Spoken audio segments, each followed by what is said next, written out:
আগামীকাল থেকে মাহে রমজান শুরু আলহামদুলিল্লাহ। এই রমজানে যদি ইফতারে আপনি এরকম একটা ডেজার্ট আইটেম রাখতে পারেন তাহলে কলিজাই ঠান্ডা হয়ে যাবে। তো এখানে আমি আঙ্গুর আর আনার নিয়ে নিয়েছিলাম, আর এখানে বিস্কুটস নিয়ে নিয়েছি।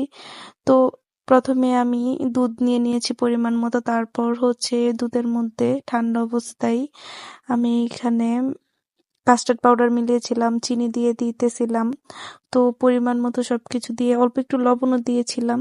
তারপর ঠান্ডা অবস্থায় সবকিছু মিশিয়ে নিয়েছি। তারপর আমি চুলা জ্বালিয়ে দিয়েছি, জাল দিয়ে ভালোভাবে উন্নত নাড়তেছিলাম। আর এইদিকে অনেকটা ঘন হয়ে গেছে, তো আমি নামিয়ে নিব। আর এই ফলগুলোর উপরে আমি প্রথমে বিস্কিটের গুঁড়োগুলো ভালোভাবে দিয়ে দিতেছিলাম।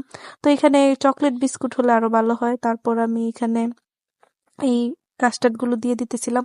তারপর আমি বিস্কুট দিয়ে সবটা সাজিয়ে নিব প্রথমে, তারপর উপরে আরেকটু বিস্কুটস এর গুঁড়া দিয়ে দিতেছিলাম। তো ফ্রিজে রাখতে হবে 1 ঘন্টার মতো, তারপর ঠান্ডা হলে খেতে হবে।